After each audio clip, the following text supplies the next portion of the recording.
Já tô viajando aqui. Você nem fumou. Ah, já tá gravando?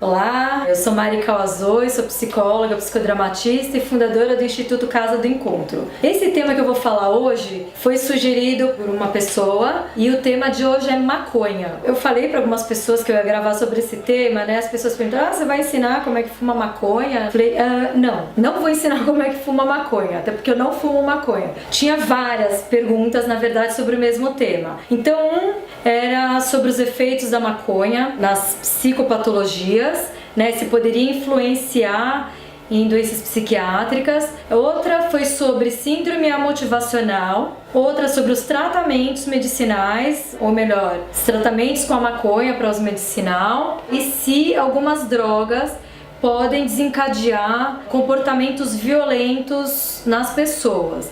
Então eu vou tentar falar de uma maneira organizada, tá? A maconha é uma substância psicoativa. O que significa isso? Que ela age no nosso cérebro, nas nossas funções psíquicas.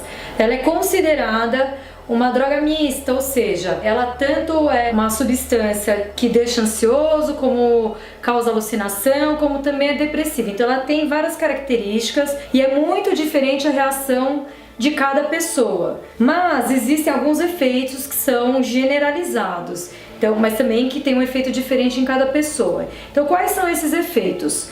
Atenção e memória, seria a memória de curto prazo. Tem um efeito na aprendizagem, na coordenação motora, ou seja, você fica mais desengonçado, tal. Pode interferir na organização, no planejamento e na iniciativa. E ela pode interferir, por exemplo, no seu sono. Tá? Algumas pessoas acham que ela é indutora do sono. Ela também pode ter esse efeito, mas ela também pode ter um efeito inverso. Foi descoberto em pesquisas, mas não foi concluído que pessoas com usos contínuos da maconha tinham problemas de insônia. Só que eles não descobriram se era um efeito direto da maconha ou se a insônia gera um problema anterior ao consumo da maconha. O que eu, Mari, acredito?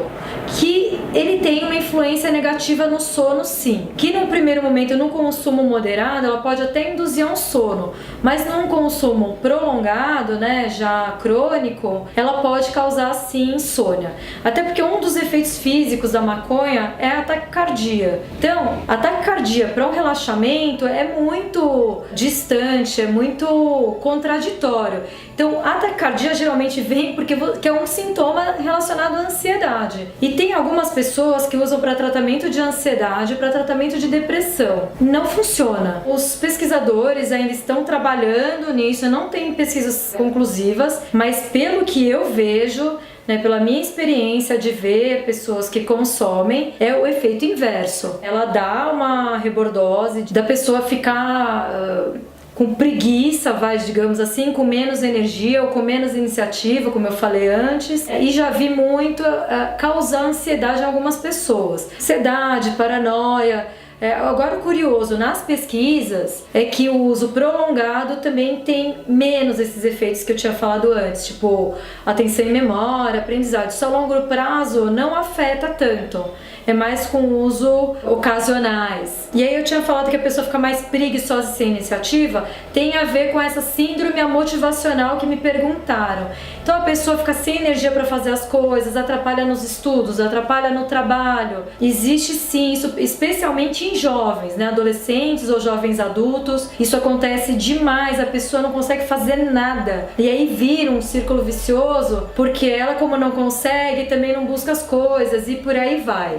Como que eu trabalho na psicoterapia? A rigor, por ser uma substância ilícita, a gente teria que proibir. Mas existe um método chamado redução de danos, que é a forma como eu acredito e a forma como eu trabalho, que é, já que você não vai deixar deixar de usar, então vamos ver um jeito melhor de você usar a substância, né? Então mudar horário, mudar qualidade, né? Mas lógico que eu não indico, porque eu não acho que a maconha seja tratamento para nada psicológico ou psiquiátrico, até porque eu não sou psiquiatra, eu não indico nada para coisas psiquiátricas. Mas eu não acho que seja um tratamento nesse sentido psicológico. Sim, e causa dependência sim, né? Ela pode até não causar uma dependência química, mas ela causa uma dependência psicológica. A outra coisa que eu costumo dizer é que essa maconha que é vendida por aí, ela não tem uma boa qualidade, tá cheia de substância misturada, não é uma maconha que foi plantada ali, que é pura, tem substâncias demais, eu nem sei o que tem misturado nessa maconha de hoje, sinceramente é uma coisa que eu não pesquisei, mas eu sei que tem substâncias ali que eu acho que podem sim causar alguma dependência química, inclusive. Agora, tratamento para uso medicinal da maconha, né? A substância que tem um efeito medicinal seria o canabidiol, né? Então ela é usada como analgésico, melhora de náuseas e vômitos, né, em tratamentos quimioterápicos, para abrir apetite em pacientes que estão fazendo quimioterapia e pacientes que já desenvolveram a doença de imunidade, que seria a AIDS. Para tratamento de esclerose múltipla, ela reduz os sintomas, inclusive na analgesia,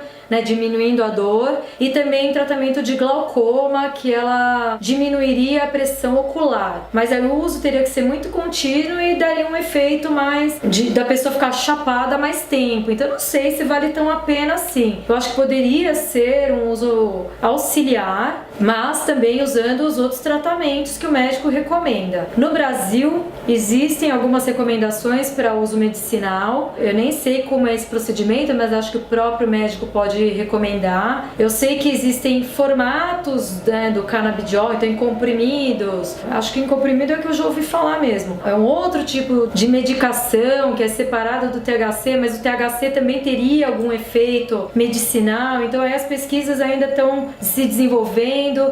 Essa semana um amigo meu me mandou um trabalho de um médico que está fazendo uma pesquisa de canabidiol com autismo. Eu confesso que eu ainda não li, tentei ler agora há pouco, mas eu não consegui ler a pesquisa ainda. Parece que atuaria como um antipsicótico, alguma coisa assim, mas eu também tenho minhas dúvidas, eu precisaria ler a pesquisa mesmo, porque inclusive uma das perguntas é se pode causar alguma psicopatologia, e sim, é constatado que a maconha pode desencadear psicose em pessoas que tenham predisposição, né? Isso pode acontecer sim, e no longo prazo pode também desencadear outras psicopatologias como transtorno bipolar, paranoia, alguma coisa assim. É que tá, toda pesquisa que eu leio fala que é inconclusiva, e uma pesquisa vem, comprova alguma coisa e vem outra que contradiz. Então eu acho que na experiência mesmo a gente precisa ir vendo.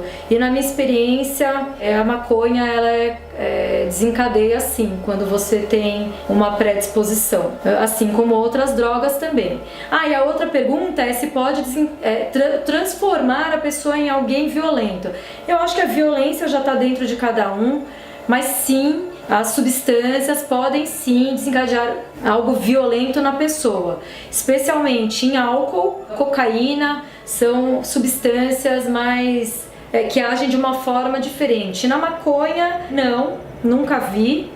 Também nunca ouvi relatos de desencadear violência, mas no álcool e na cocaína e no crack sim. E depende muito da substância que a pessoa consome. Eu acho que o tempo já está ficando curto, então numa próxima eu posso falar das outras substâncias também. Mas isso vai ficar bem mais pra frente, tá bom? Eu espero ter esclarecido sua dúvida, né, quem me perguntou sobre essas coisas, e quem tiver mais questões ou comentários que eu posso ter falado alguma bobagem, então aí vocês comentem aqui, por favor, complementem meu conhecimento também. Obrigada, até uma próxima!